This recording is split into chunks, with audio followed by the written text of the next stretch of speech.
which the Queen was a part of.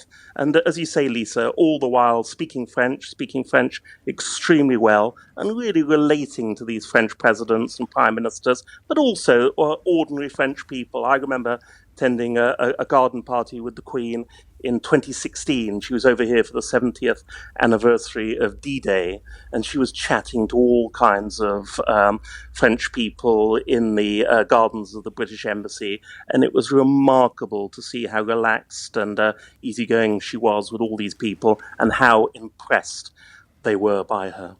Peter Allen, thank you so much. That was a quite perfect illustration of a special relationship, and deeply helpful to anybody who, like me, was perhaps a little blindsided by the power of Emmanuel Macron's tribute there to Queen Elizabeth II. In fact, an awful lot of love for that tribute coming into the studio. You'll understand why I will resist any temptation to share your comparisons, your unflattering comparisons of Emmanuel Macron's tribute to Her Majesty with politicians rather closer to home. But I can tell you that I've retweeted the full text of it. A French journalist called Agnes Poirier has tweeted it, and I've retweeted her full text of that tribute, that statement from the Palais de l'Élysée just half an hour or so ago. The time now is 11:32. You're listening to James O'Brien and Lisa Aziz on LBC. Simon Conway is here with your headlines. King Charles has announced the royal family will observe a period of mourning until 7 days after the Queen's funeral. His Majesty has now left Balmoral with Camilla, the Queen Consort, to travel to London. He is expected to deliver a televised address to the nation this evening. LBC's Alan Zisinski, who's outside the Aberdeenshire castle, says the mood there has changed. It's gone really from sadness and quite eerie actually last night and first thing this morning to more one of joy even in some people who have told me they're celebrating the Queen's life. Certainly some families with young children who've arrived with smiles on their face, and yes, they won't understand the gravity of the situation, but when I was speaking to them, they're well aware of who the Queen was, and there was even talk of her being like a grandmother to the country. At midday, MPs and peers will begin a special session of Parliament paying tribute to the Queen. Church bells will also ring out across the country. At 1 o'clock, gun salutes will be fired at locations including Hyde Park and the Tower of London.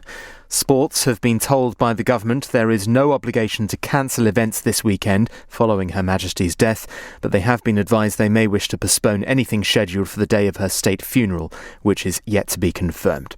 LBC weather, a mixture of sunny spells and showers, some heavy with hail and thunder, more persistent rain for parts of Scotland, and a high of 21 degrees.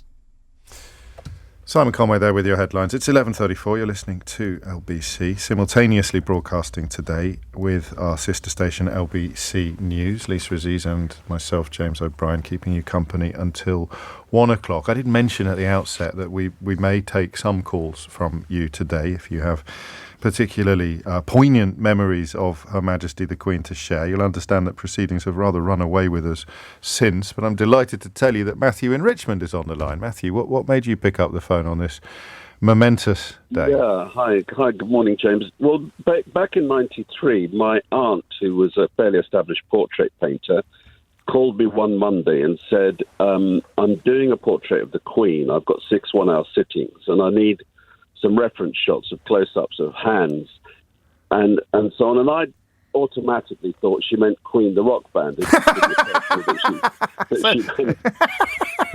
So I thought, what on earth is she doing? She was a kind of a late middle-aged portrait painter and fairly steady. And I thought, what on earth is she doing with a rock band? But she then said, no, it's the Queen. And I said, and I had to repeat, you mean the Queen of England? The Queen, said, yes, as it were. Yes. So she said, could you come to the palace tomorrow? And I said, well, yeah, but by this time I was already in a state of mild shock. So she said, just drive through the gates and there'll be somebody there to meet you. So I did. And by then I was kind of really, the pulse was racing. They then showed me up to a yellow ochre room an hour before the Queen arrived. The private secretary told me how to address her and so on, and took me through the protocol.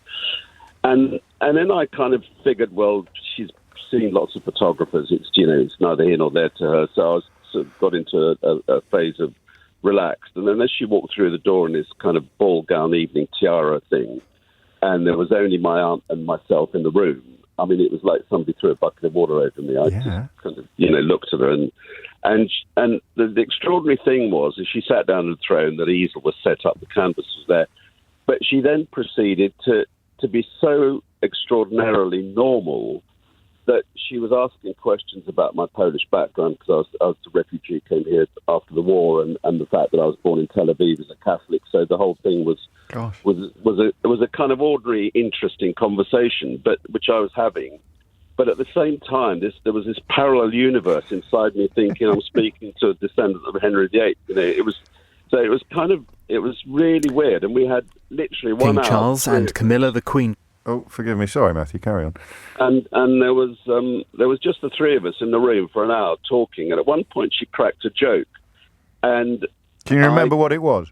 Yeah. And she said, "Well, given that you're born in Tel Aviv and you're a Catholic, and it's the kind of fiefdom of the Jewish nation," she said, "you ought to lower your voice because we have the King Saudi and his entourage staying at the palace." Gosh. And when I remember when I laughed, my voice went up about 3 octaves because it was, the Queen was cracking a joke about the Middle East, and it was, so we laughed, and we just carried on talking. And she then said her son was really interested in the whole Polish thing of, fighting during the war. And an hour later, the private secretary came in and said, "It's time for you to leave." And he said, "We assume you'll keep these pictures to yourself," which in those days was, it was all based on trust. Today, they just take a camera and develop them, the digital stuff themselves. But it was just. How remarkable. And when I left and I drove out, I was in absolute daze. I just couldn't quite get it together because she was literally so normal and so friendly and easy and curious and well informed. It was incredible. Did she like the portrait? She didn't say. Oh. I thought it was fairly ordinary, to be honest. I still got the picture. Because you're so disloyal to your aunt, Matthew. Yeah, I know, and my aunt had done the portrait of the Pope and so on, and I thought it was. But she was married to a count, and I figured that it was maybe that kind of connection. It's not what you know; it's who you know that got her into the audience. Exactly.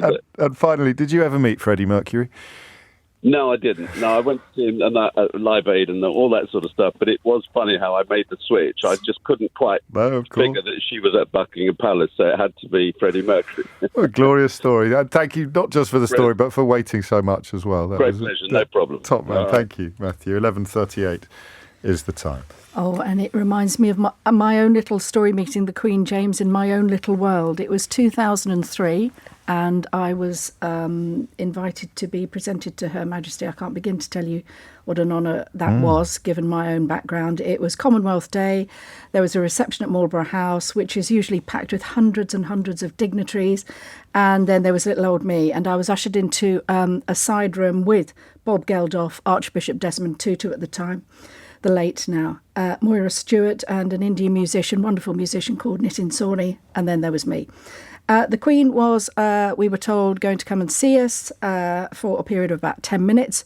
She was then 10 minutes late. There was a private bar in this little anteroom, James, and let's just say that Moira Stewart and myself made full use of it. And so by the time the Queen arrived in all her glory, and just as that caller was describing there, it was like a little figure wafting in that was so white and beautiful and covered in diamonds that we all had rehearsed our curtsies and what we were going to say. And of course she arrives and you forget every single thing, and all I managed was a curtsy and nodding my head like a little dog. And it was Prince Philip who said, so how's your life been as a singer? And of course I had nothing to say because I'm not a singer. And that was my little moment, but it was a great honour. I love the idea of him not having a clue who half the people he met ever were. So there's a singer in the room. Oh, okay. How long how's that going? And I said, no, I'm not. Oh, dear. But we still reflect now, don't we, on what's going to come in the days ahead, James. And within 2 hours, we're going to have those gun salutes. A little more detail just coming into us here about that. The Ministry of Defence has said that the death gun salute to be fired at 1 o'clock in London, around the UK, and at saluting stations at home and abroad. 1 round to be fired every 10 seconds, with 96 rounds representing 1 round for every year of the Queen's life. Gun salutes are also going to be taking place in locations including Cardiff Castle, Edinburgh Castle, Hillsborough Castle, York, Portsmouth and Gibraltar. Thank you, Lisa. We're going to talk now to the Chief Rabbi of the United Hebrew Congregations of the Commonwealth, partly because you just mentioned the Commonwealth and the role that the Queen plays on a bigger stage than just the United Kingdom. Chief Rabbi Mervis joins us now. A word, if you would, Chief Rabbi, about that remarkable bond that she had beyond the borders of these islands. Oh, absolutely. It's something I have discovered on my travels around the Commonwealth. And I'll give you an example. My wife and I paid a pastoral visit to the Jewish communities in India. And when we were in Cochin, we were in a synagogue called the Paradesi Synagogue. And there the community had been exceptionally excited about the fact that in 1997, the Queen had paid a state visit to India. And when in Cochin, she visited the synagogue. And one of the ladies there said to me and to my wife, when you next see the Queen, please ask her about our synagogue. And you'll see she loved the floor, the tiled floor. She said she'd never seen a floor like that. And we thought to ourselves, gosh, that's really wishful thinking. The Queen is going to remember the floor many years later. It so happened that it was in 2015 that my wife and I were privileged to be guests of the Queen and Prince Philip at Windsor Castle. And we were chatting to them. And she talked about her visit to India. And I said, so do you remember the synagogue in Cochin? She said, the synagogue in Cochin, of course I remember it. And she said, what a wonderful floor they had. Those tiles, they were amazing. She actually did remember it. And what that shows is that when the Queen compliments people, and when she smiles, and when she says what appears to be just the politically correct and right thing and what is tactfully in place, actually it came from the heart. She was a genuine person. And she wasn't merely just trained to have the right policies and to do what was correct. This was a genuinely kind-hearted, clever, bright person who was interested in people. And she was interested in other faiths, and that connection with the Commonwealth was a very strong one. Yes, I suppose that the more famous someone is, the harder it is to remember their humanity. We've heard a lot since yesterday's tragic news about those glimpses of humanity, of almost ordinariness or mischief, something that we don't associate with iconic figures necessarily. And the Queen, of course, could realistically lay claim to being the most famous woman in the world. A word, if you would, on that notion of religion and respect for other faiths. She was. I mean, you're not going to meet many people in your life, Chief Rabbi, who are actual heads of entire religions, and yet her role as the head of the Church of England did not in any way influence or cause a sort of hierarchical approach to other faiths. No, not at all. She had deep respect for other faiths, a genuine interest in other faiths. And we certainly found that with regard to Jews and Judaism, natural interest, always inquisitive and highly respectful. It is what inspired her to become the patron of the Council of Christians and Jews, to be a champion of Jewish-Christian dialogue. Also, she very much championed all matters relating to Holocaust memorial. I recall accompanying her to the Bergen-Belsen concentration camp in 2015, and it was an exceptionally moving occasion. People, if anybody had met the Queen, the first question others would say was, well, what did she say? Yes. And I can tell you that on that occasion, she said nothing. She was stunned into silence. She definitely felt the enormity of the inhumanity that had taken place at that very spot. And she just was absolutely silent. And her empathy for Jewish suffering was very much felt and appreciated by us.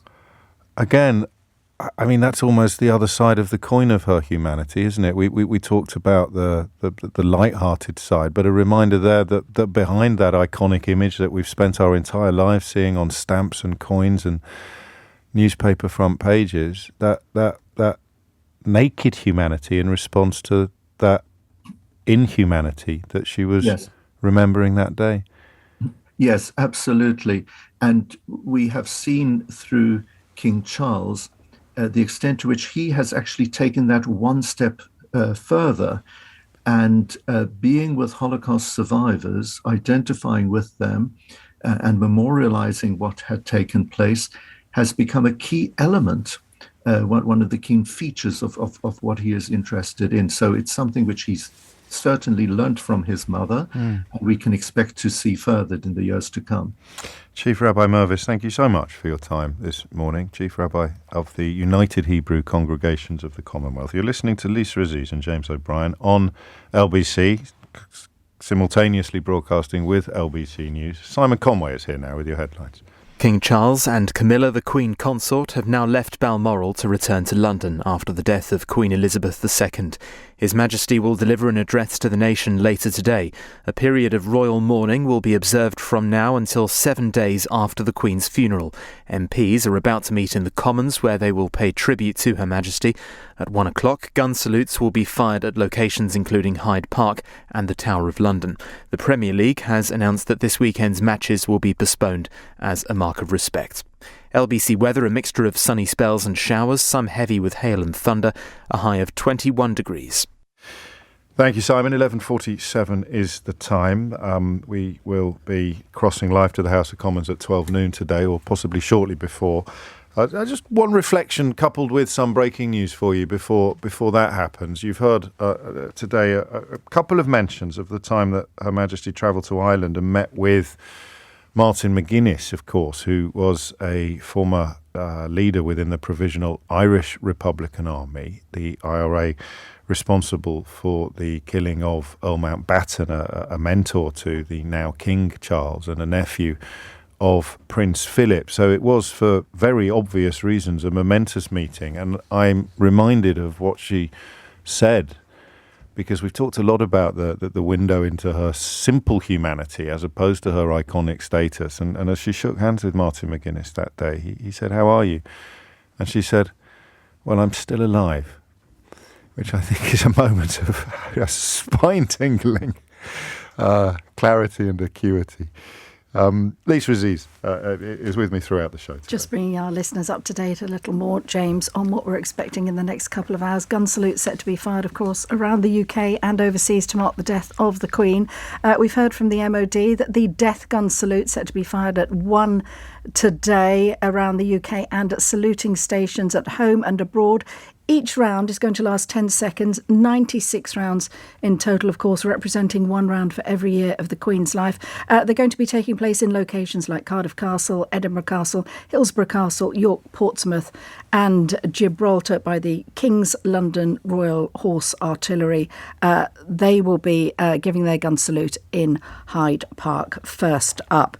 We know that tributes are going to be paid too in Parliament and in the Lords. Those sessions are quite long. They're going to go on till later this evening. I know our political editor, Theo Washerwood, is going to take us through the details of that. We've also heard in the past couple of minutes that King Charles III and the Queen Consort have now left Aberdeen Airport, and we know that journey is around an hour. And then, of course, they've got to get into central London, and we are expecting King Charles to meet with the new Prime Minister Liz Truss this afternoon. Well, let's bring in now royal biographer Anna Pasternak. Anna, very good morning to you. And clearly the timetable is shaping up, isn't it, as to in regards to the various code-named operations about what will happen next? Exactly. I mean, what's fascinating, I think, is that we're all in shock, I feel, as a nation, because we saw the picture of the Queen with Liz Truss on Tuesday. She had her wonderful trademark glittering smile, and we all felt hopeful because of that. And 48 hours, we get the shattering news that she's died. But what's incredible about the kind of longevity of the House of Windsor is literally the moment she has taken her last gasp, then Charles becomes monarch, and this royal apparatus goes into business. And as you can see, developments happening, almost by the minute, that we are into a new reign and a new era. And also that's so complicated because it has to accommodate both our shock, our grief as a nation, and our absolute inconsolable loss. And then it's so jarring, I find, to sort of hear Charles referred to as King Charles, and then we have this new king. Is he going to be an activist king? He's clearly very different from his mother. We have a new prime minister. It's a seismic moment for us all, and I think it leaves us on rather shaky ground, actually, although then there is the sort of reassuring royal rigmarole that churns into action and, as you say, has been planned for months before. Fair to say, Anna, he has to strike very much the right tone of reassurance, given what you've said, when he makes that televised address later. Exactly. I think that he has to reassure what I feel, and especially about younger generations, might be a rather sceptical public as to how he is going to rule. I mean, of course, this is the job he's been waiting for almost since the moment he's born, but I feel it's a somewhat poisoned chalice for him because he's never going to have the popularity of his mother. He isn't that reassuringly humble and yet dignified character. He's someone who we've known makes his passions known, whereas the Queen was wonderfully impartial. So it is going to be interesting to see. My own personal feeling is that once we're through the funeral and we've, as I say, I think there's this tremendous feeling of shock. Once we've got over and absorbed the loss, I feel that there may be a much more Republican sentiment that's allowed to air its views across the country, because I'm just not sure in today's world how relevant King Charles III is as a privileged white man. I think that the love and affection that so many people feel for the Queen overrides whether they're a monarchist or a Republican. And there lies the shaky ground, clearly. Can I ask you too about the level of support he will clearly now need from his own eldest son, as William and also Catherine have to step up? Exactly, and I think what we see with them is that they are totally aligned to their role and securing the future of the monarchy. And we know that Charles wants a slimmed-down monarchy, that he is trying to modernise, and he clearly does see the need for a modernising vision. So I don't think that there's any doubt that they are not going to pull their weight. And of course, he does have the Duchess of Cornwall, now Queen Consort, by his side, and we know what an incredibly soothing and stabilising force she is. And although I was Team Diana years ago, I absolutely now feel that he will be a far greater king because of the love, support and devotion of Camilla. And rather like the Queen, she never bleats or complains. She does have this sort of sense of duty, doesn't speak out, keeps her head down in a really admirable way, I feel. So I think that the people around him, as you say, are essential to his stability and thus his ability to reassure us, the public, of the kind of king he's going to make. But I still feel that it's not going to be plain sailing. Anna Pasternak, really good to speak with you this morning. Thanks very much indeed. Good to get your reflections and your assessment. Indeed. Thank you, Lisa. Theo Usherwood, LBC's political editor, is with us as the spotlight is set to move from the world of royals to the world of Westminster. Theo. I've just left a briefing with the Prime Minister's spokesman. The Prime Minister is making, as I left actually, the Prime Minister was just about to make her way over to the House of Commons, where she will be leading tributes to Queen Elizabeth II. She'll be followed, I understand, by Sir Keir Starmer, the leader of the Labour Party, and then MPs. And this will be ranking according to seniority. So expect to hear fairly early on from the likes I'd expect of former Prime Ministers like Theresa May working their way down the order of hierarchy within the House of Commons right through till 10 p.m. Today, the focus is, James, on tributes to the Queen. Tomorrow's session in the House of Commons will be focused on support for King Charles III. We understand mid-afternoon Liz Truss will be meeting for a private audience at Buckingham Palace with King Charles. She'll be then giving a reading at the memorial service at St Paul's Cathedral, which starts at 6 p.m. Just to give you a little bit of an update about government business, from what we understand, James, government business is going to be, any politicisation of it is going to be suspended through the period of national mourning, which runs until the funeral itself or the day after. The 7 days afterwards, that's a period of royal mourning, and we would expect for government business to resume, for Parliament to return. And of course, whilst Number 10 is saying that much of the energy price guarantee can be sorted directly with energy suppliers. There is some legislative element to it which will need to be brought in or introduced and then passed through the House of Commons, including the emergency budget before October the 1st, when the new energy price cap kicks in. And there's some negotiation as to exactly when that is going to happen. But over the period of national mourning, the government will be updating voters, consumers, businesses in a very matter-of-fact way, so not through press releases. Information is either going to be directly through direct correspondence, as you would expect through, say, HMRC or the Department for Work and Pensions, or just straight onto information placed straight onto the government website. But there's going to be no politicisation, no press releases, no briefings as to particular policies in order to respect the period of national mourning. And again, waiting some detail on precisely what that will entail and when it will run, given the absence thus far of a specific date for that funeral. There's no ceremony this afternoon in the Commons, is there? It is in a sense, albeit that the content is largely unprecedented for anybody really under the age of 75, give or take. But the context is normal. Yes, it's a perfectly straightforward procedure that happens in the House of Commons. There may be a short statement at the very beginning from Sir Lindsay Hoyle, the Speaker of the House of Commons, and then the floor will be left open to Liz Truss to make her speech. And it will be a moment of coming together from across the political divide. Don't expect any of the rambunctiousness, the Punch and Judy kind of phrase politics. This is going to be a moment of reflection and a moment of or for Queen Elizabeth II. This is not going to be politics as usual that you might expect when you watch PMQs or any other debate in the House of Commons. It will be a very reflective moment and a sombre moment at that. Indeed, and similarly, it's not politics as usual, neither is it news as usual, but I thought I'd share with you one story that has dropped while we've been on air today, because it has a pertinence to the meeting between the Queen and Martin McGuinness, which I referred to a moment ago. Counter-terror police have arrested a man over the 1996 IRA bombing in Manchester this morning. A suspect was held at Birmingham Airport last night and is being questioned today.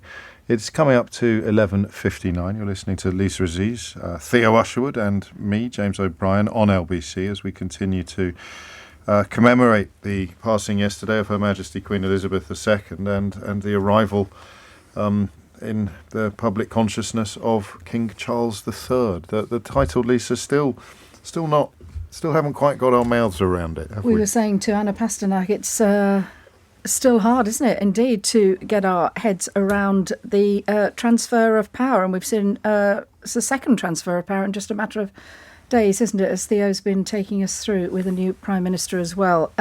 King Charles III is now up in the air, travelling from Aberdeen Airport down to London, probably RAF Northolt, along with the Queen Consort. And then when he gets to London, it is a series of meetings, very, very important ones, with various palace officials, all being aligned to discussions going on, as Theo's been telling us, with government too, about what happens next. Of course, he will be meeting the new Prime Minister a little later on, then attending that memorial service, or certainly addressing the nation. As Anna Pasternak was saying, there'll be all eyes on that as to the tone, James, of what that sort of conversation will be, the tone of that to the nation. Also getting in a few little details about what happens tomorrow. There's going to be the Accession Council. Hundreds of Privy Councillors, including the PM, senior ministers, will be attending that. And Charles will hold his first Privy Council alongside Camilla and Prince William.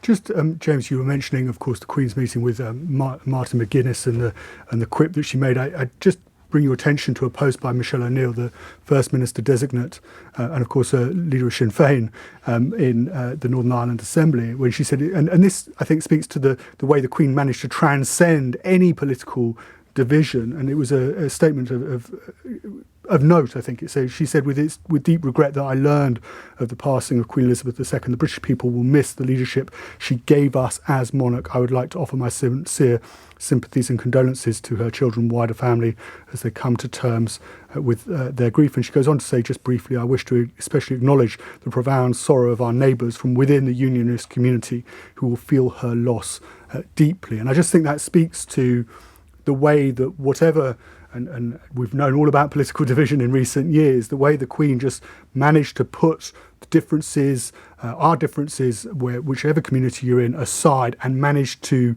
go beyond that. And I think that's reflected in this tribute from Michelle O'Neill. An acute consciousness she had, it hasn't occurred to me before, of how the world turns, of the fact that time passes, that nothing is actually set in stone, which is slightly at odds at first glance with somebody who is at the pinnacle of a monarchy, one of the most ancient institutions that the world has ever seen. And yet her consciousness of the fact that nothing is set in stone, everything can change, is at the heart of her ability to... And of course, her reign spanned, in effect, 3 generations, from the 1950s through to the 70s and 80s and to the modern day. And of course, in each of those generations, our values, our way of thinking, our approach to life always changes. What becomes normal in society in one generation changes with the next. And she managed to make that leap and lead that leap every single time. And as bells ring out in Westminster Abbey, St Paul's Cathedral, and in Windsor, we find ourselves in one of those curious moments in a radio studio where we're awaiting events set to unfold in the Palace of Westminster, in the House of Commons, where tributes to Her Majesty the Queen are set to begin imminently. So forgive me if we cross in the middle of a conversation or in the middle of a contribution from Theo Usherwood or Lisa Aziz. We keep a close eye on proceedings in the Commons at times like this. I think, Lisa, and you're more expert than I am in these matters, that tradition has it that a funeral would take place in Westminster Abbey 9 days or so after the passing of the Queen. We are awaiting absolutely the official statement on the national period of mourning. James, yes, absolutely. We've been doing our own set of maths in the newsroom, and we believe it may indeed come on Monday the 19th or the 20th. That, of course, different to what we've heard from Buckingham Palace this morning about the period of royal mourning being observed from now until 7 days after the Queen's funeral. And that's to be, of course, observed by members of the royal family. Just as we look, though, at these images on our screens too of Aberdeen Airport. Now, you'll have to forgive me, that's either Charles about to board that aircraft or it is standing by for King other Charles. Members of the royal family. But of course, they have had several nights at Balmoral since the Queen's passing. They will all be heading to London. And we've been talking, haven't we, James, about the various code names for these operations, which have very much been well choreographed, rehearsed to date. And in London, for example, it's called London Bridge. And in Scotland, where the focus of course, attention has been since the sad passing of the Queen, it's been called Operation Unicorn, and that timetable will unfold, as you say, throughout today, certainly, and the coming days. But meantime, ordinary people, generations young and old, continue, don't they, to leave flowers at all the official residences. And I'm just looking at one little comment from a 2-year-old girl. Her father says, "This is Elizabeth. She's named after her granny and after our Queen." Oh. Just one point of note, just on logistics. Hang on, we're going to cross to the House of Commons. Observe a minute's silence in memory of Her late Majesty, Queen Elizabeth II.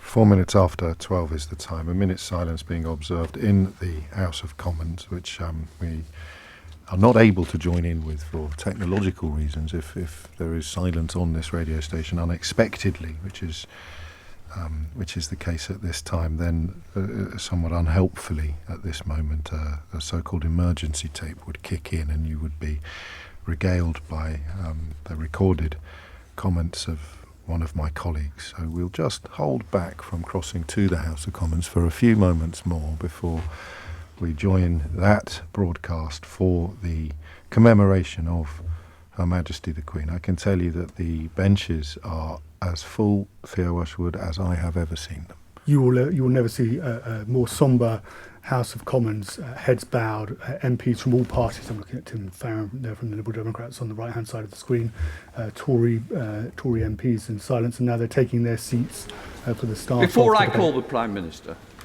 it is with the greatest sadness that I rise to say a few words in tribute to Her late Majesty, Queen Elizabeth. Almost all of us in the House have experienced no other monarch, this country's throne, but Her late Majesty.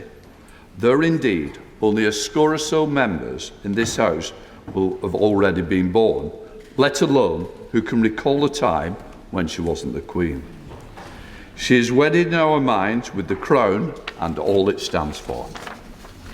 After accession in February 1952, she first came to the Palace of Westminster to open the session of Parliament in November 1952. When Winston Churchill was the Prime Minister and Speaker William Morrison was in the chair almost 70 years ago.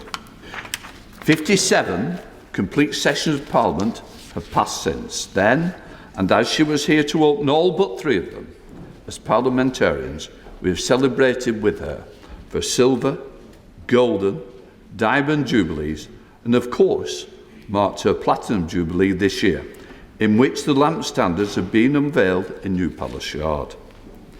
In this place, her reign saw 10 different speakers occupy the chair. During her reign, there were 18 general elections, and I'm sure the Prime Minister will remind of us how many of her predecessors she welcomed to, and always, I am sure, with quiet wisdom. As the longest-serving monarch this country has known, she would have been assured of a notable entry in our history books, even were it not for the magnificence in which she undertook the role as Queen, but for a magnificent service, and what a service that entailed, not just as head of the nation, but head of the Commonwealth, head of the armed forces, and Supreme Governor of the Church of England. Over her reign, she has seen unprecedented social, cultural, technological change. Through it all, she was the most conscientious and dutiful of monarchs. But while she understood the inescapable nature of duty, which sometimes must have weighed upon her heavily, she also delighted in carrying it out, for she was the most devoted monarch. As well as Queen, she was a wife, a mother, a grandmother, and great-grandmother, roles she carried out with the same sense of vocation as well as human kindness as the role of Queen. Her life, without unhappiness and troubles, but our memories of her will be filled with that image of a gently smiling dedication that showed throughout her life. Indeed, while this is a time of very considerable sadness, those memories of a noble, gracious lady who devoted her life to her family, the United Kingdom, and those nations around the world whom she served as Queen, will bring us some consolation and joy. My deepest sympathies are with His Majesty, the King, and other members of the royal family, to whom I commend all our sincere condolences and support at this very, very sad time. Order. We are meeting today for tributes to Her late Majesty Queen Elizabeth. I would like to inform the House that we will sit today until approximately 10 p.m. for tributes. At approximately 6 o'clock, the House will be suspended while His Majesty, the King, makes his broadcast to the nation. Members present will be able to watch the broadcast on screens in the chamber. We will then resume our proceedings to continue with tributes. The House will then sit again tomorrow at 1 o'clock. The first business will be oath-taking for a small number of senior members. Members to be invited to take the oath tomorrow are being contacted by my office. All other members will have an opportunity to take the oath when the House returns. After oath-taking tomorrow, tributes will be continued. The House is expected to sit till approximately 10 p.m. The House is not expected to sit on Sunday. I now call the Prime Minister, Elizabeth Truss. Mr. Speaker, in the hours since last night's shocking news, we have witnessed the most heartfelt outpouring of grief at the loss of Her late Majesty, the Queen. Crowds have gathered, flags have been lowered to half-mast, tributes have been sent from every continent around the world. On the death of her father, King George VI, Winston Churchill said the news had stilled the clatter and traffic of 20th century life in many lands. Now, 70 years later, in the tumult of the 21st century, life has paused again. Her late Majesty, Queen Elizabeth II, was one of the greatest leaders the world has ever known. She was the rock on which modern Britain was built. She came to the throne at just 25, in a country that was emerging from the shadow of war. She bequeaths a modern, dynamic nation that has grown and flourished under her reign. The United Kingdom is the great country it is today because of her. The Commonwealth is the family of nations it is today because of her. She was devoted to the union of England, Scotland, Wales and Northern Ireland. She served 15 countries as head of state, and she loved them all. Her words of wisdom gave us strength in the most testing times. During the darkest moments of the pandemic, she gave us hope that we would meet again. She knew this generation of Britons would be as strong as any. And as we meet today, we remember the pledge she made on her 21st birthday to dedicate her life to service. The whole House will agree. Never has a promise been so completely fulfilled. Yeah. Her devotion to duty remains an example to us all. She carried out thousands of engagements. She took a red box every day. She gave her assent to countless pieces of legislation and was at the heart of our national life for 7 decades. As Supreme Governor of the Church of England, she drew on her deep faith. She was the nation's greatest diplomat.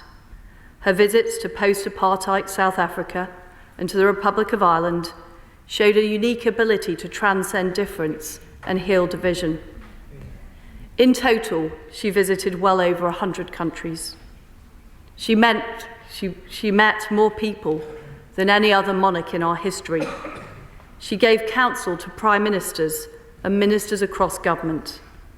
I have personally greatly valued her wise advice. Only last October, I witnessed firsthand how she charmed the world's leading investors at Windsor Castle. She was always so proud of Britain and always embodied the spirit of our great country. She remained determined to carry out her duties, even at the age of 96. It was just 3 days ago at Balmoral that she invited me to form a government and become her 15th Prime Minister. Again, she generously shared with me her deep experience of government, even in those last days. Everyone who met her will remember the moment. They will speak of it for the rest of their lives. Even those who never met her, Her late Majesty's image is an icon for what Britain stands for as a nation, on our coins, on our stamps, and in portraits around the world. Her legacy will endure through the countless people she met, the global history she witnessed, and the lives that she touched. She was loved and admired by people across the United Kingdom and across the world. One of the reasons for that affection was her sheer humanity. She reinvented monarchy for the modern age. She was a champion of freedom and democracy around the world. She was dignified but not distant. She was willing to have fun, whether on a mission with 007 or having tea with Paddington Bear. She brought the monarchy into people's lives and into people's homes. During her first televised Christmas message in 1957, she said, "Today we need a special kind of courage, so we can show the world that we are not afraid of the future. We need that courage now.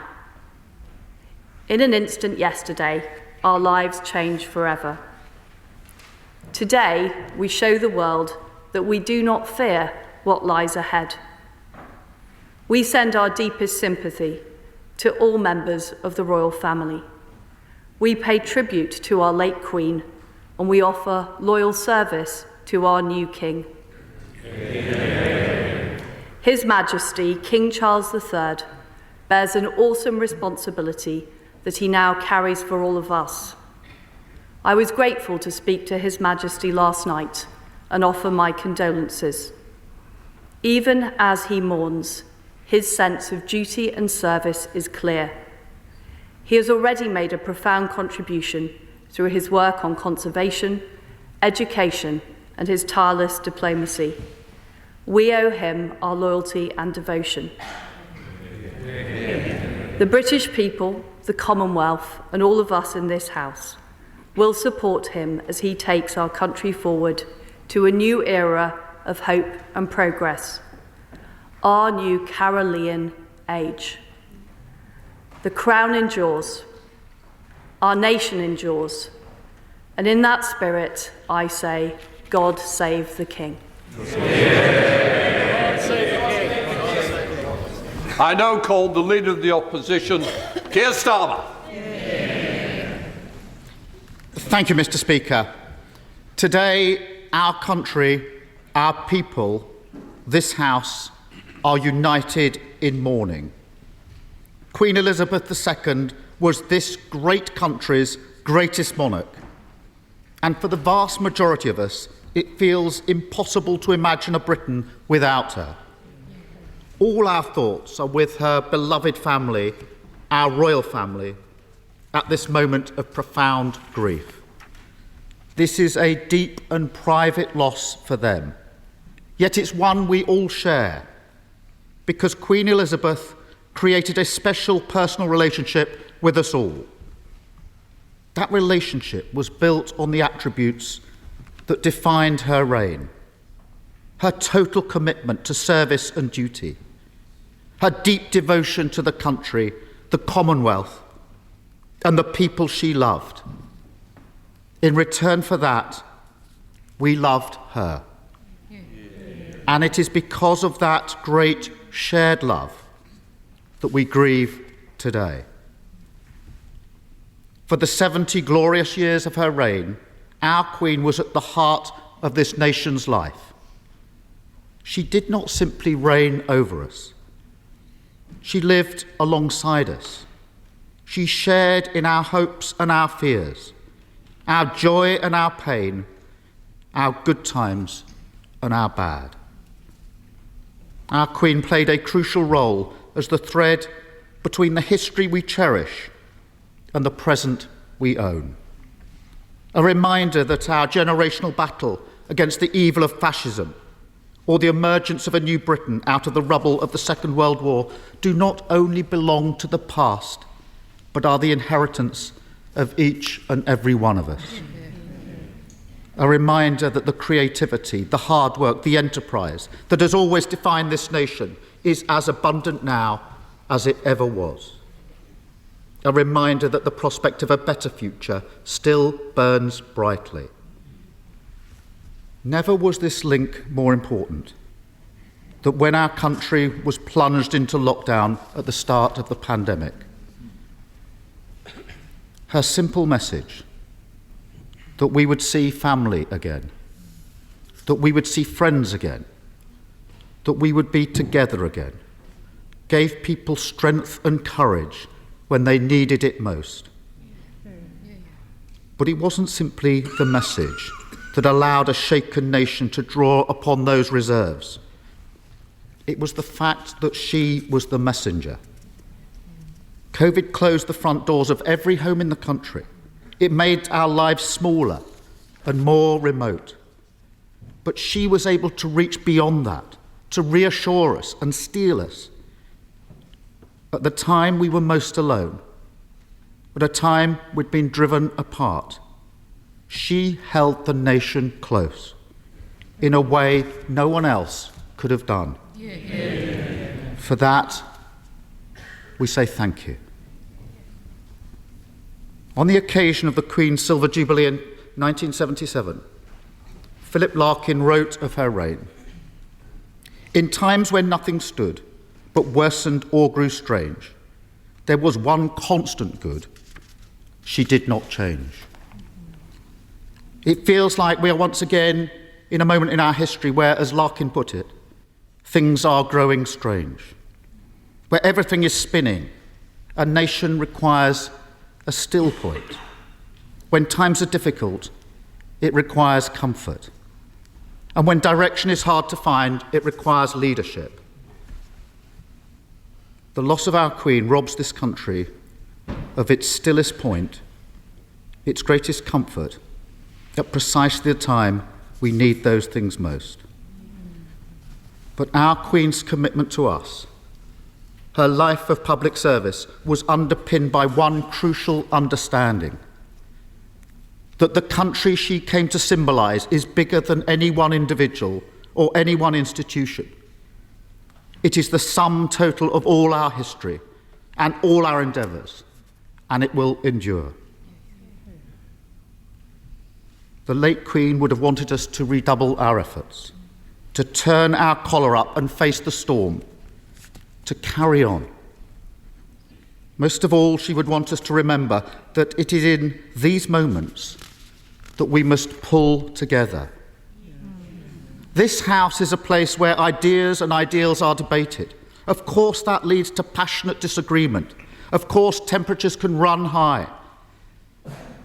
But we all do it in pursuit of something greater.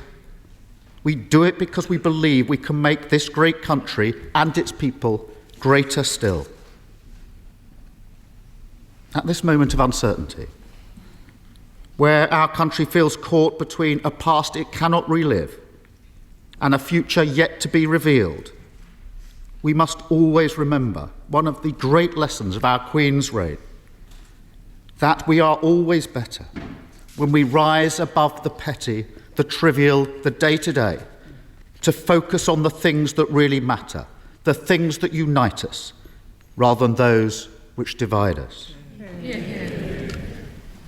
Our Elizabethan age may now be over, but her legacy will live on forever. And as the children of that era, it falls upon us to take that legacy forward, to show the same love of country, the love of one another, as she did, to show empathy and compassion as she did, and to get Britain through this dark night and bring it into the dawn as she did. We join together today not just to say goodbye to our Queen, to share in our mourning, but to say something else important. God save the King, because as one era ends, so another begins. King Charles III has been a devoted servant of this country his entire life. He has been a powerful voice for fairness and understood the importance of the environment long before many others. As he ascends to his new role, with the Queen Consort by his side, the whole House, indeed the whole country, will join today to wish him a long, happy and successful reign. Yeah. Mr. Speaker, the emotions we see across the nation today are echoed across the Commonwealth, to which our Queen was so committed, in the Church, to which our Queen was so devoted, and in the armed forces which she led and her family served. Around the world, people will be united in mourning for her passing and united in celebrating her life. We've already seen beautiful tributes flow from across the world. It will be impossible to capture them all here. But each one is a reminder of the esteem in which she was held, of what she achieved on behalf of her country, of the shared values we treasure. The reason our loss feels so profound is not just because she stood at the head of our country for 70 years, but because, in spirit, she stood amongst us. as we move forward, as we forge a new path, as we build towards a better future, she will always be with us. For all she gave us and all she will continue to give us, we say thank you. May our Queen rest in peace. God save the King. I now call on the Father of the House, Sir Peter Bottomley. Constituents will wish me briefly to record their love, respect and gratitude to Her late Majesty. We can give continuing life to her values and virtues of kindness, aspiration, perseverance and pride. We thank her, we miss her, and we should say what she would wish: God save the King. Yeah. I now call on the Leader of the SNP, Ian Blackford. Thank you, Mr. Speaker. It is, of course, with great sadness that we unite to offer our prayers, focus our sorrow, and gather our collective thoughts on the passing of Her Majesty the Queen. On behalf of the Scottish National Party, I would like to offer my condolences as we hold the Queen and her family in our thoughts and prayers at this difficult time. The grief and mourning which reverberates around this chamber and across the world will be all the more acute for the King and members of the royal family. Only they can understand the deep personal loss of a close family member, and people across society who have similarly lost loved ones will understand the pain that they must feel as we ensure our heartfelt condolences are with them today. Over the coming days, people up and down these islands will seek to come to terms in their own private way with the loss of one of the true constants in all our lives. In that regard, my thoughts are also with our own Prime Minister, just days into office and having to come to terms with the enormity of the loss of the head of state and show the leadership that is now required in her position. We can also help but dwell on the late Queen, who right to the end fulfilled her duty by appointing the new Prime Minister. But of course, many will feel this as a deeply personal loss, for the Queen's continuous and abiding presence and the leadership she has shown over 7 decades will be the enduring marker to the remarkable tenure as our head of state. Her Majesty the Queen has been head of state for longer than most of us have been alive, and the majority of us have never known a public life without the Queen at the helm. For many, she has been a steady hand guiding the ship and the perpetual symbol of stability. 15 Prime Ministers and 5 First Ministers of Scotland have benefited from her institutional knowledge and, of course, her wise counsel. As the figurehead of the Commonwealth, she was a unifying force recognised the world over, visiting at least 117 countries, and was committed to celebrating the diverse values and cultures around the globe, all born out of a duty to serve. During her reign, the world has changed immeasurably, through the good times and the bad times, through war and peace, through boom and bust, through the advances in technology and communication and the dawn of the internet age. To many, she was a guiding light, ever present as she bore witness to the evolution of these islands into the modern era. A thread of continuity running through the fabric of the Commonwealth, at once tying societies to our shared histories and making new history. I, like many others in this chamber, was fortunate to meet the Queen on a number of occasions and was always struck by the strength, the intellect, the modesty, the humility, and often the humour with which she approached her royal duties. And while I have always met her in a professional context as monarch, I'm struck with just how many people across Scotland, and indeed across the United Kingdom, have had a first-hand encounter with the Queen. Whether they have been invited to her Holyrood garden parties or had the pleasure to meet with her in the many hundreds of events, walkabouts and official openings, including that at our Scottish Parliament, or whether she had taken them wholly by surprise with chance encounters on the countryside or villages near Balmoral, people the length and breadth of Scotland have their own tales of their individual meetings with the Queen. Because she was a monarch who reigned with compassion and integrity and established a deep connection with the public. And the affection which the Queen had for Scotland and that Scotland had for the Queen cannot be underestimated. On the Queen's first visit to Scotland following her coronation, the moderator of the General Assembly of the Church of Scotland said to her, "Today you and I are Scotland, greeting with all that we have to offer of love and duty our gracious young Queen. We can today look back on these words and say that for as long as Her Majesty reigned, both she and Scotland held true to these values of love and duty for one another. Speaking when she reconvened our Scottish Parliament in 1999, Her Majesty set out the obligation on members to set lasting standards of vision and purpose, of debate and discussion, not just for our own generation, but for future generations. And it is clear that members across the Scottish Parliament, and I trust in this place, from all walks of political life, have moved forward with that sense of vision and purpose in mind.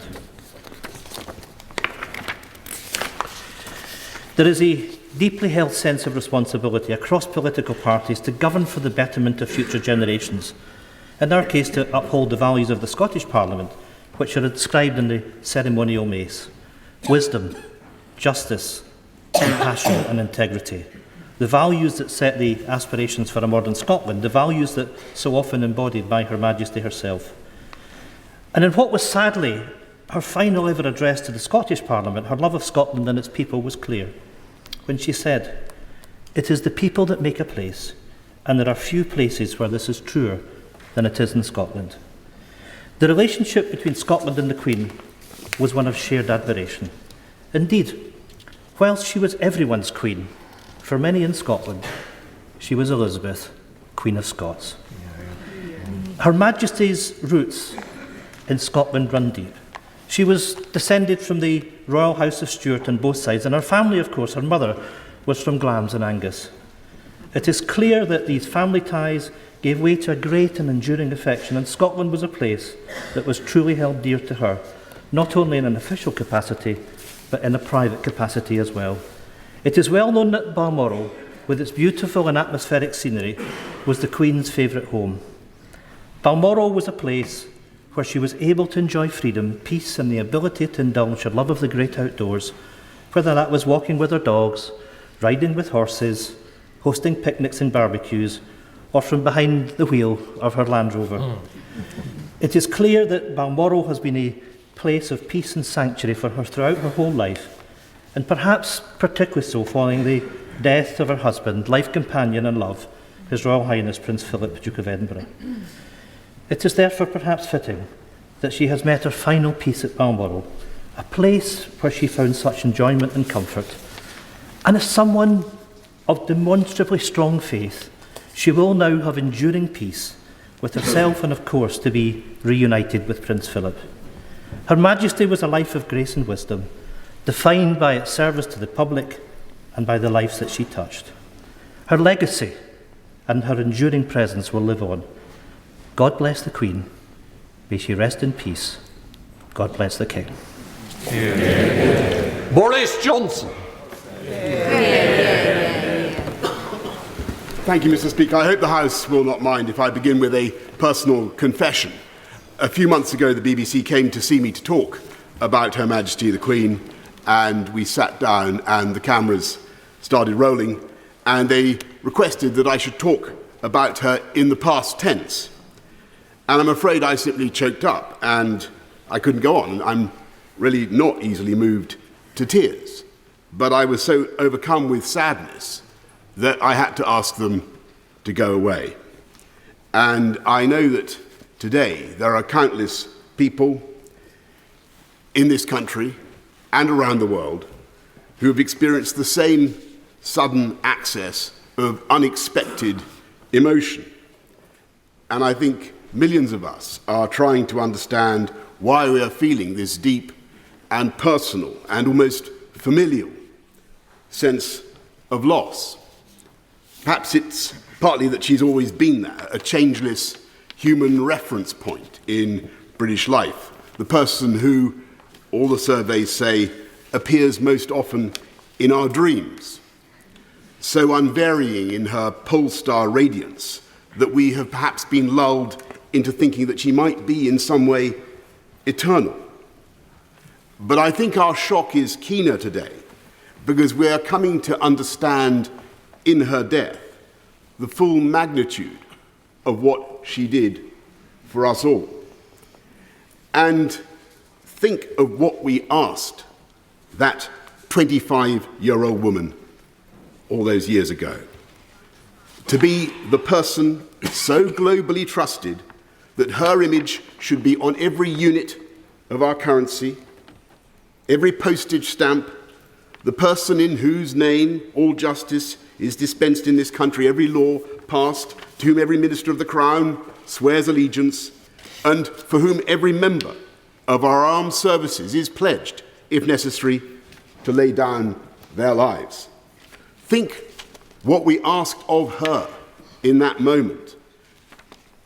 Not just to be the living embodiment in her DNA of the history and continuity and unity of this country, but to be the figurehead of our entire system, the keystone in the vast arch of the British state, a role that only she could fulfill because in the brilliant and durable bargain of the constitutional monarchy, only she could be trusted to be above any party political or commercial interest, and to incarnate impartially the very concept and essence of the nation. Think what we asked of her and think what she gave. She showed the world not just how to reign over a people, she showed the world how to give, how to love, and how to serve. And as we look back at that vast arc of service, its sheer duration is almost impossible to take in. She was the last living person in British public life to have served in uniform in the Second World War.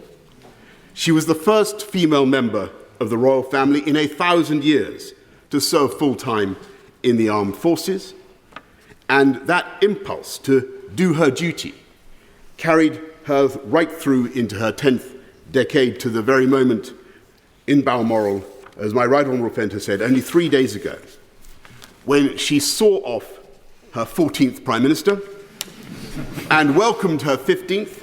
And I can tell you, in that audience, she was as radiant and as knowledgeable and as fascinated by politics as ever I can remember, and as wise in her advice as anyone I know, if not wiser.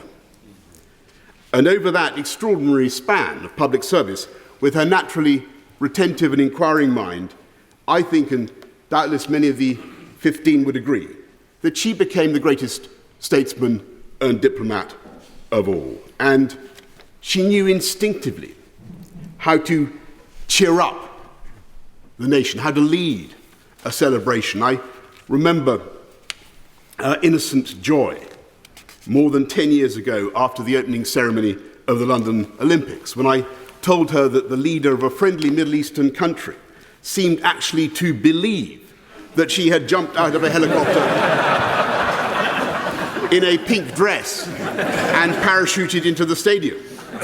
And I remember her equal pleasure on being told just a few weeks ago that she had been a smash hit in her performance with Paddington Bear. And perhaps more importantly, she knew how to keep us going when times were toughest. In 1940, when this country and this democracy faced the real possibility of extinction, she gave a broadcast, aged only 14, that was intended to reassure the children of Britain. She said then, "We know, every one of us, that in the end, all will be well." She was right. And she was right again in the darkest days of the COVID pandemic, when she came on our screens and told us that we would meet again. And we did. And I know I speak for other prime ministers when I say, ex-prime ministers, when I say that she helped to comfort and guide us as well as the nation, because she had the patience and the sense of history to see that troubles come and go and that disasters are seldom as bad as they seem. And it was that indomitability, that humour, that work ethic and that sense of history which together made her Elizabeth the Great. And when I call her that, I should add one, Elizabeth the Great, I should add one final quality of course, which was her humility, her single-bar electric fire Tupperware using refusal to be grand. And unlike us politicians, with our outriders and our armour-plated convoys, I can tell you, as a direct eyewitness, that she drove herself in her own car with no detectives and no bodyguard, bouncing at alarming speed over the Scottish landscape to the total amazement of the ramblers and the tourists we encountered. And it is that indomitable spirit with which she created the modern constitutional monarchy. An institution so strong and so happy and so well understood, not just in this country, but in the Commonwealth and around the world, that the succession has already seamlessly taken place. And I believe she would regard it as her own highest achievement, that her son, Charles III, will clearly and amply follow her own extraordinary standards of duty and service. Yeah. And the fact that today we can say with such confidence, God save the King, is a tribute to him, but above all to Elizabeth the Great, who worked so hard for the good of her country, not just now, but for generations to come. That is why we mourn her so deeply. And it is in the depths of our grief that we understand why we loved her so much.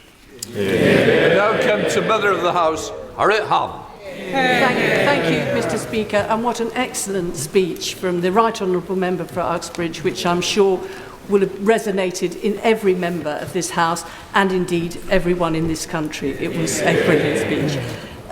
I'm grateful for the opportunity to pay my tribute to the Queen and to do so on my own behalf, but also on behalf of my constituents, particularly those who, coming from Commonwealth Harriet Harman, the countries mother of the House, Africa now offering her contribution to the commemorations and tributes to Her Majesty the Queen. The time is 12:43. Theo Washwood, Lisa Aziz and James O'Brien in the LBC studio for a few minutes more. And we have, Lisa, some important developments that should be shared.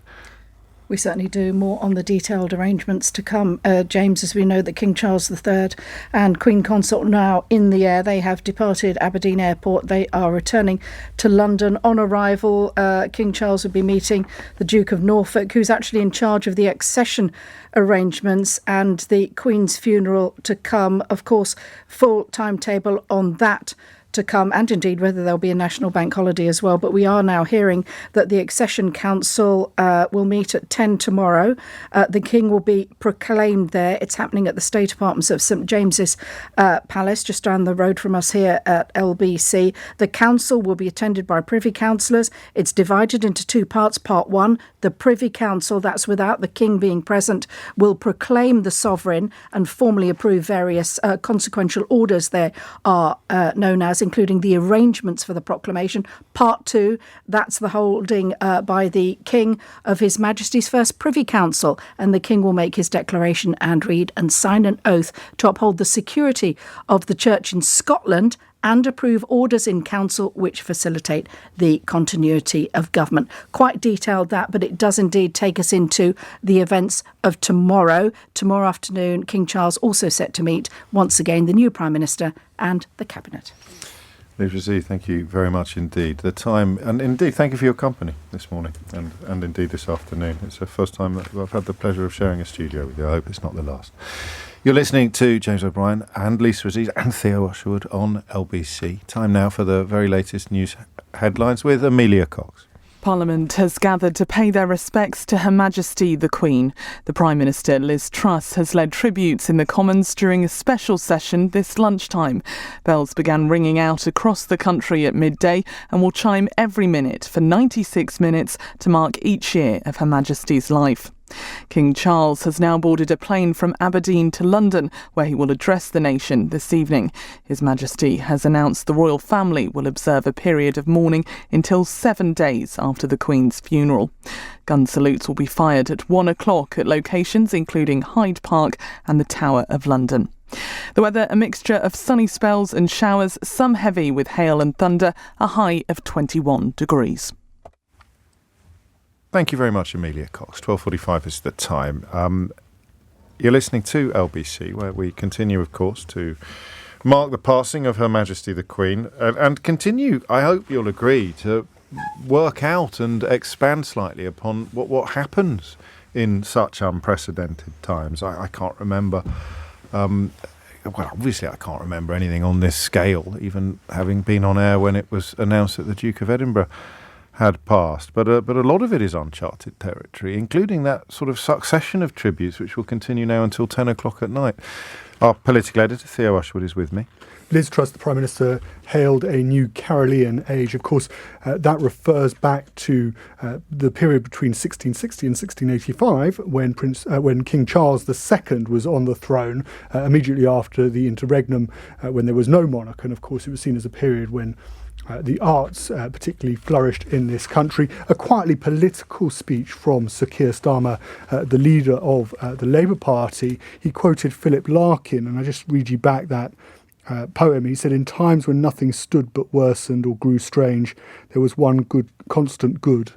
She did not change." And I think the point that Keir Starmer is trying to make is that for the pandemic, for the crisis when it comes to the economy and energy prices, and everything is changing very quickly, the Queen was somebody we could look to, the country could look to for stability and reassurance. And of course, as he said, she was a point of stillness that we have lost with her passing. Boris Johnson gave a speech, and of course he was picked first by the speaker because he has held the title of Prime Minister, and he referred to the fact that he welled up when he was asked to film a tribute to Her Majesty the Queen and talk about her in the past tense. He drew a rare laugh in the House of Commons when he said, when he was an unnamed leader of a Middle Eastern country, had actually thought that the Queen had jumped out of a plane and landed by parachute in the Olympic Stadium for the opening ceremony of the Games back in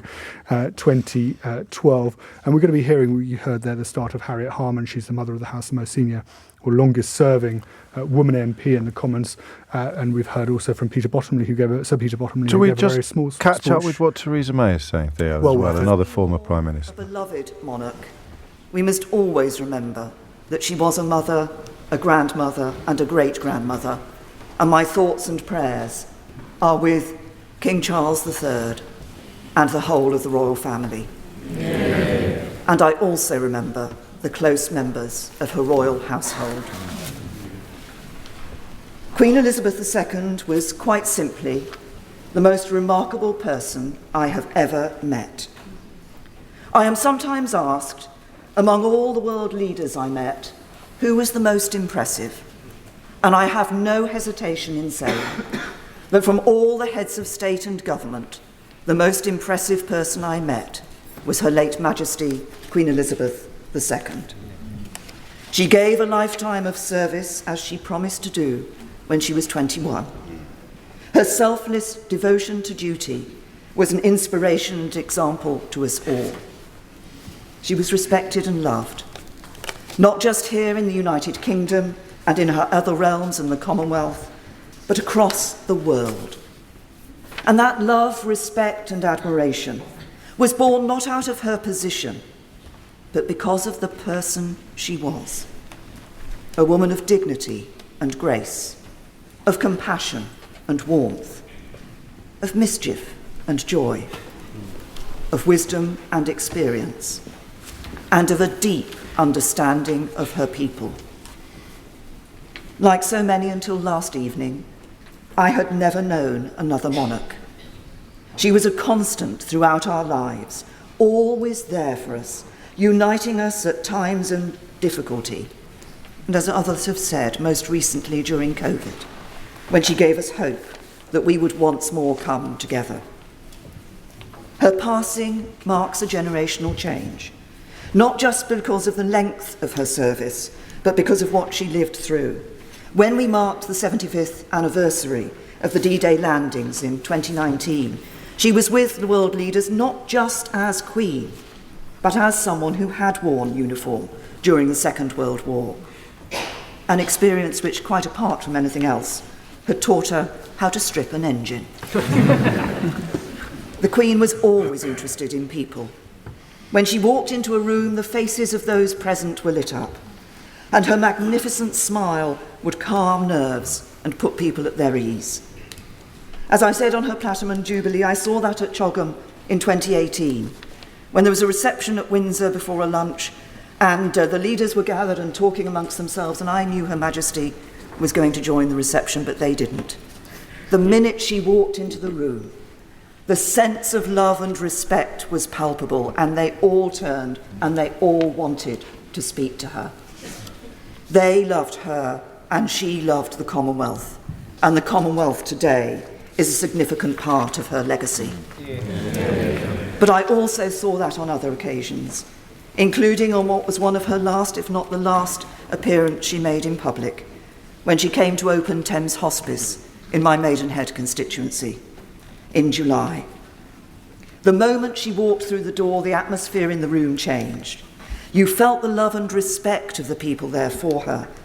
And as she spoke to staff and patients, she exuded a warmth and humanity which put people at their ease. She was Queen, but she embodied us. Across the nations of the world and for so many people, meeting Queen Elizabeth simply made their day, and for many will be the memory of their life. Of course, for those of us who had the honour to serve as one of her prime ministers, those meetings were more frequent with the weekly audiences. These were not meetings with a high and mighty monarch, but a conversation with a woman of experience and knowledge and immense wisdom. They were also the one meeting I went to, which I knew would not be briefed out to the media.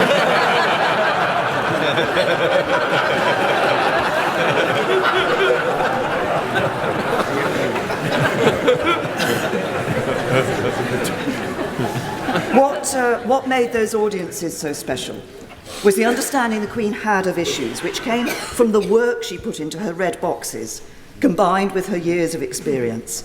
She knew many of the world leaders. In some cases, she had known their fathers. And she was a wise and adroit judge of people. The conversations at the audiences were special, but so were weekends at Balmoral, where the Queen wanted all her guests to enjoy themselves.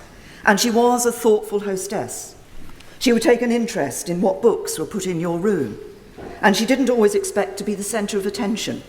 She was quite happy sometimes to sit playing her form of Patience, while others were mingling around her, chatting to each other. My husband tells of the time he had a dream. He dreamt that he was sitting in the back of a Range Rover being driven around a Balmoral estate, and the driver was Her Majesty the Queen, and the passenger's seat was occupied by his wife, the Prime Minister. And then he woke up and realised it was reality.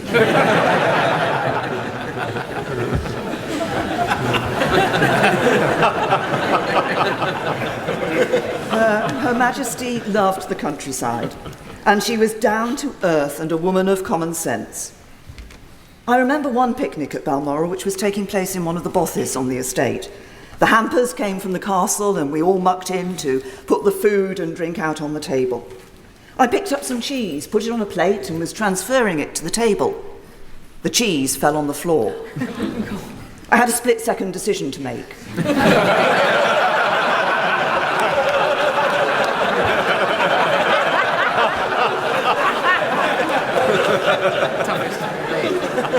I picked up the cheese, put it on the plate and put it on the table.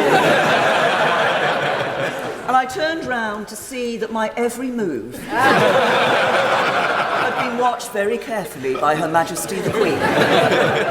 I looked at her, she looked at me, and she just smiled. And the cheese remained on the table.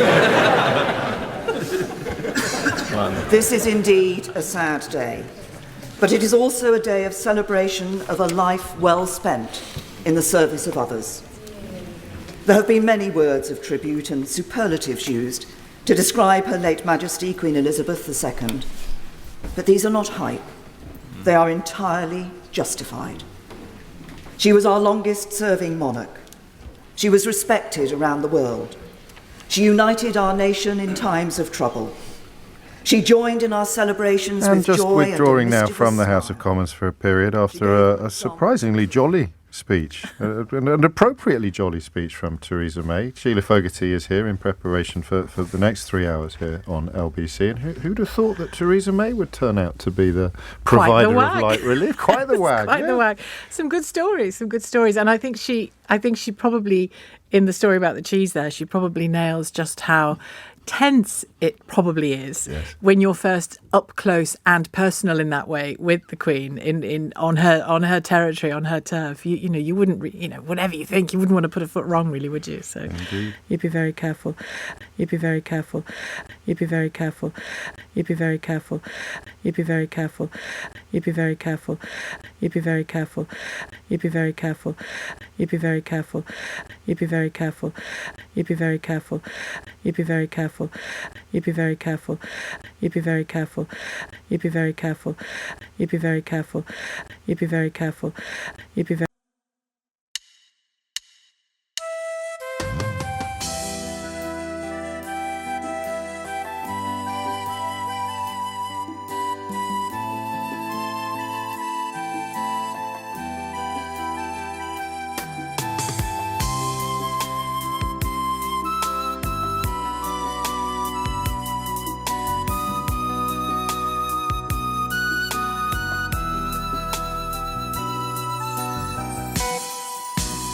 sương đêm mộng trắng